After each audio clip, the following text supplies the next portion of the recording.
friends, I am going to read to you a story called The Dandelion's Tale. And I think everybody's asleep, so we should be good to go without any barking. This book was a gift to me from a friend, and when the school started, and it's a beautiful book. I hope you're going to like it. It was written by Kevin Sheehan and Rob Dunlavey. I hope I pronounced his name correctly.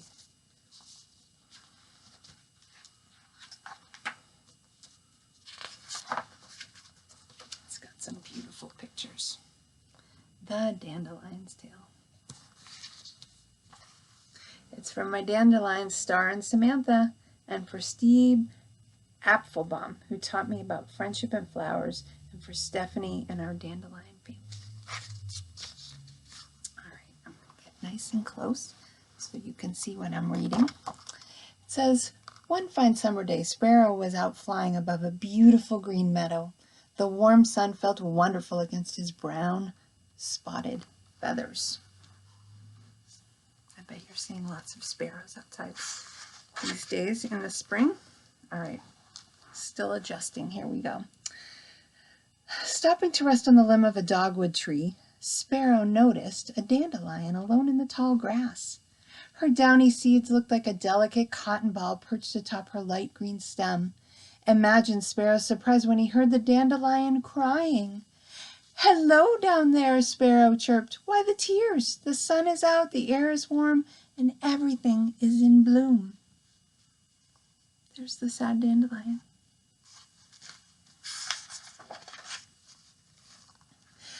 "Let me tell you why I'm sad," the dandelion replied as Sparrow fluttered down beside her.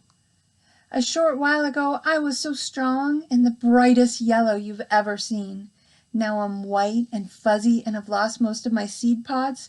If the wind starts to blow, I'll lose them all, and no one will know I was ever here." Sparrow counted the dandelion's remaining pods. 1, 2, 3, 4, 5, 6, 7, 8, 9, 10. Inside, each held a tiny seed. "Oh dear," Sparrow replied. "What will you do?"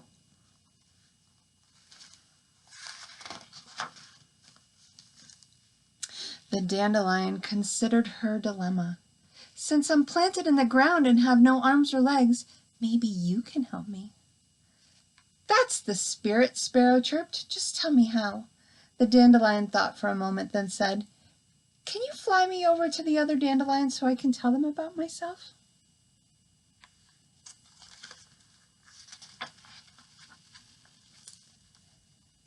Sparrow flew into the air and quickly scanned the fields. There wasn't another dandelion in sight. "I don't see any others," he reported. "There are some in a field I pass every day, but I'm afraid that may be too far away. The breeze could blow your seed pods right off." The dandelion sighed. "Still, if only I could have one wish, I would wish to be remembered."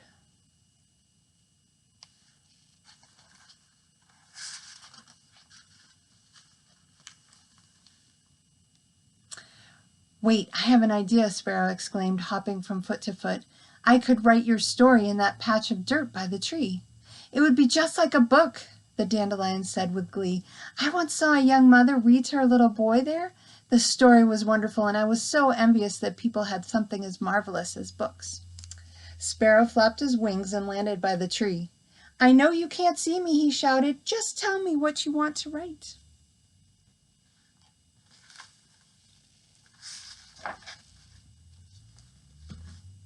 Oops.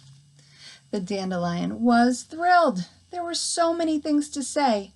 "Write that I like the smell of the meadow the day after it rains. Oh, and that I love to look at clouds against a blue afternoon sky. Write how much I've enjoyed hearing the laughter of children as they play in the meadow, and the fun I've had talking with the squirrels as they look for food in the morning."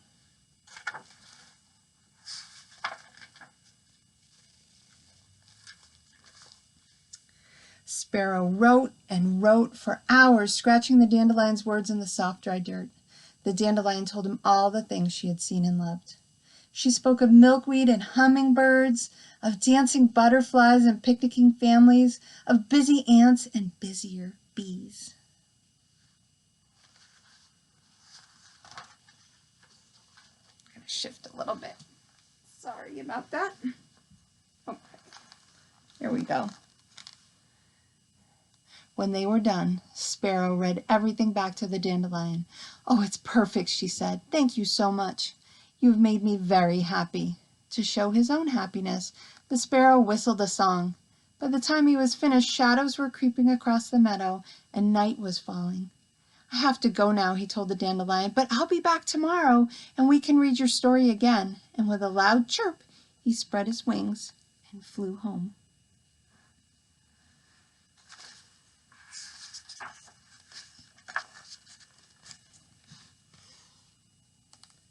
That night there was a terrible storm. Thunder rumbled, lightning lit up the sky. "Oh my," Sparrow cried, "I do hope the Dandelion is all right."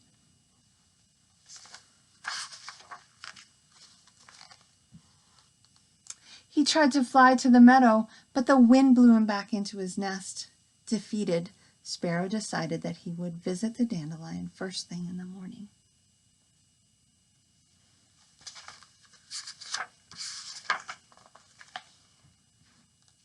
Morning came, and with it the sun rose in the sky. Rustling the water from his feathers, Sparrow sprang from his nest and flew to the dogwood tree. But all that was left of the Dandelion was her light green stem. The storm had been too powerful for the fragile little flower. "Oh, poor Dandelion, I will miss you," he said.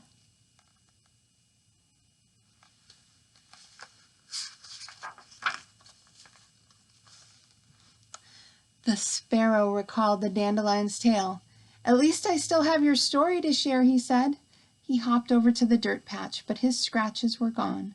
The Dandelion's story had been washed away by the rain.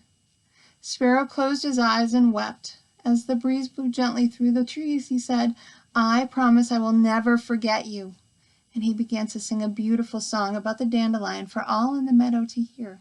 Even the other birds in the trees joined in the Dandelion's song.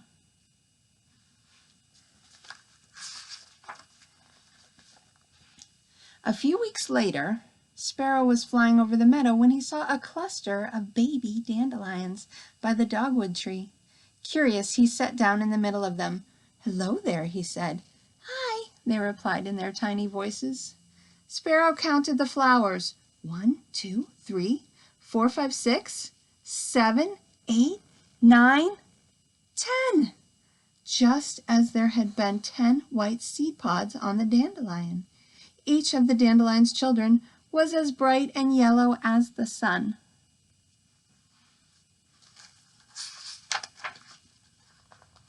"Would you like to hear a special story?" Sparrow asked. "Oh, yes, please," the littlest dandelion said. Sparrow settled into the grass and cleared his throat with a slight chirp. "I'm going to tell you about a great friend of mine."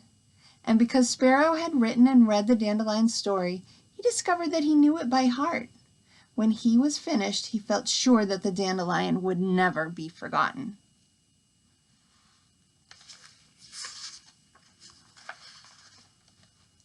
She would always live on in the bright yellow petals of her children and their children, and so on until the end of time.